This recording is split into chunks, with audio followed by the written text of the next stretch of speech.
Assalamualaikum warahmatullahi wabarakatuh. Saya atas nama Della Puspita, NIM 21 2020 3861 2060 Prodi Perbankan Syariah. Baik, langsung saja. Saya atas nama Della Puspita sebagai pemateri pertama, adapun rekan saya yaitu Asar sebagai pemateri kedua. Adapun judul materi yang akan kami bawakan pada kesempatan kali ini yaitu perspektif Al-Quran tentang riba. Baik, langsung saja. Yang pertama, adapun materi pertama yaitu definisi riba. Riba adalah sebuah ketentuan nilai tambahan dengan melebihkan jumlah nominal pinjaman saat dilakukan pelunasan.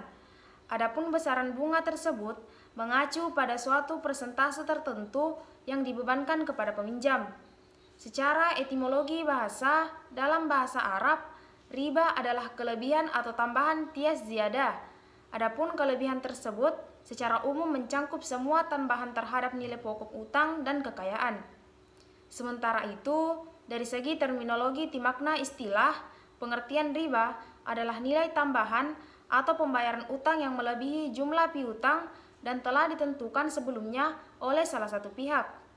Adapun pengertian tambahan dalam konteks riba adalah tambahan uang atas modal yang diperoleh dengan cara yang tidak dibenarkan syara. Apakah tambahan itu berjumlah sedikit atau banyak seperti yang disyaratkan oleh Al-Quran. Selanjutnya yaitu deskripsi ayat surah Al-Baqarah ayat 278 sampai 279 yang berbunyi A'udzubillahi minasyaitonirrajim. Bismillahirrahmanirrahim. Ya ayyuhallazina amanu taqullaha wa zaru ma baqiya minar riba in kuntum mu'minin fa illam taf'alu fa'zanu biharbin minallahi wa rasulih wa in tubtum falakum ru'usyu amwalikum la tazlimuna wa la tuzlamun.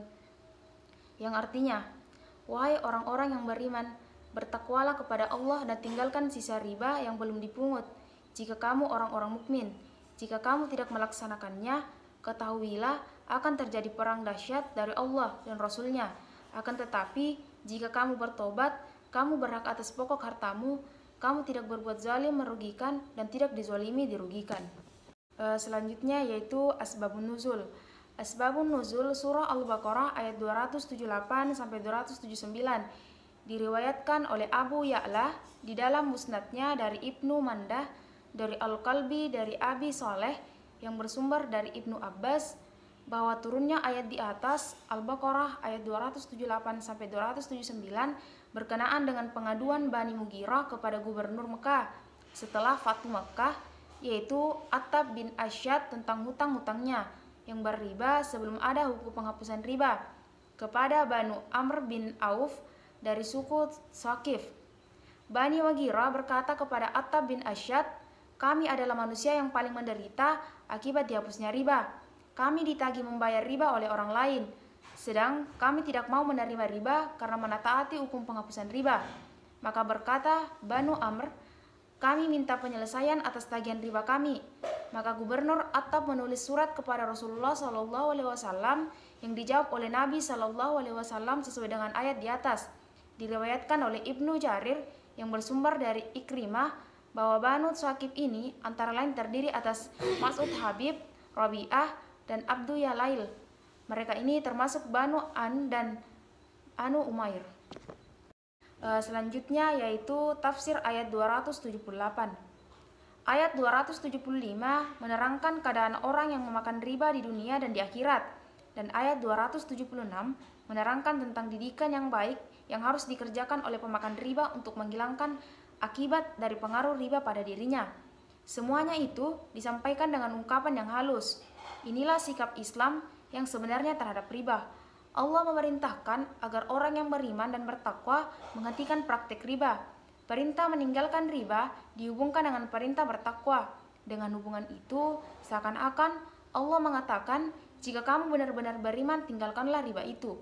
Jika kamu tidak menghentikannya, berarti kamu telah berdusta kepada Allah Subhanahu wa Ta'ala dalam pengakuan imanmu. mustahil orang yang mengaku beriman dan bertakwa melakukan praktik riba.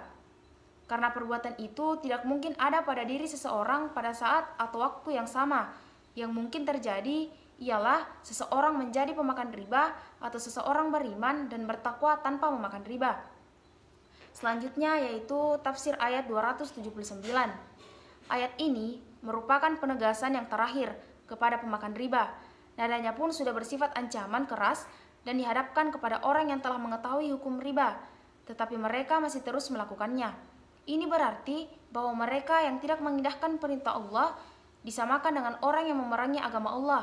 Mereka akan diperangi Allah dan Rasul-Nya. Diperangi Allah maksudnya bahwa Allah akan menimpakan azab yang pedih kepada mereka di dunia dan di akhirat. Diperangi Rasul-Nya ialah para Rasul telah memerangi pemakan riba di zamannya. Orang pemakan riba dihukumi murtad dan penentangan hukum Allah. Karena itu mereka boleh diperangi.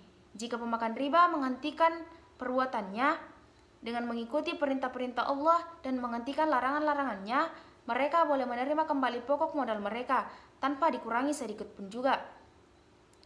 Menurut riwayat Ibnu Jarir, ayat 278 dan 279 ini diturunkan berhubungan dengan kesepakatan Abbas bin Abdul Muthalib dengan seseorang dari Bani Mughirah.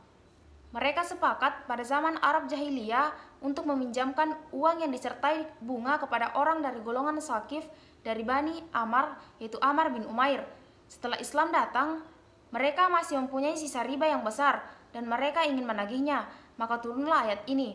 Menurut riwayat Ibnu Jurayj, Bani Saqif telah mengadakan perjanjian damai dengan Nabi Muhammad SAW dengan dasar bahwa riba yang mereka berikan kepada orang lain dan riba yang mereka terima dihapuskan. Setelah penaklukan kota Mekah, Rasulullah SAW mengangkat Attab bin Asyid sebagai gubernur. Bani Amr bin Umair bin Auf menginjami Mughirah uang dengan jalan riba. Demikian pula sebaliknya. Maka tatkala datang Islam, Bani Amr yang mempunyai harta riba yang banyak itu menemui Mughirah dan meminta harta itu kembali bersama bunganya. Mughirah enggan membayar riba itu. Setelah Islam datang, hal itu diajukan kepada gubernur Attab bin Asyid. Attab mengirim surat kepada Rasulullah SAW, maka turunlah ayat ini. Rasulullah menyampaikan surat itu kepada Attab yang isinya antara lain membenarkan sikap Mughirah. Jika Bani Amr mau menerima, itulah yang baik. Jika mereka membaik, berarti mereka menentang Allah dan Rasul-Nya. Al-Baqarah ayat 279. Materi selanjutnya yaitu munasabah antar ayat. Yang pertama yaitu Al-Quran Surat Ar-Rum ayat 39 yang berbunyi A'udzubillahi minasyaitonirrajim Bismillahirrahmanirrahim Wa ma ataitum min riba liyarbuwa fi amwalin nasi fala yarbuwa indallahi wa ma ataitum min sakatin turiduna waja'allahi faulaika humul mu'ibun, yang artinya yaitu dan sesuatu riba atau tambahan yang kamu berikan agar harta manusia bertambah, maka tidak bertambah dalam pandangan Allah. Dan apa yang kamu berikan berupa zakat yang kamu maksud untuk memperoleh keridhaan Allah, maka itulah orang-orang yang melipat gandakan pahalanya.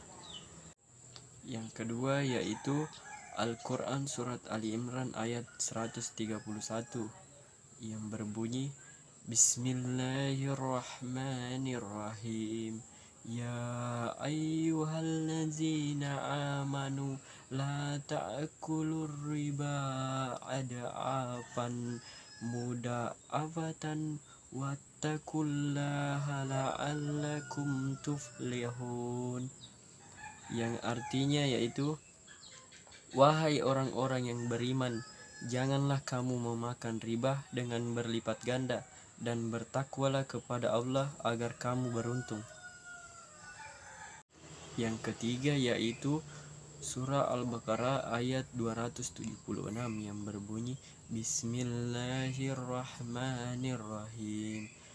Yamhaqullahu riba wa yarbis sadaqat wallahu la yuhibbul kulla kafarin adim, yang artinya yaitu Allah memusnahkan riba dan menyuburkan sedekah. Allah tidak menyukai setiap orang yang tetap dalam kekafiran dan bergeliman dosa.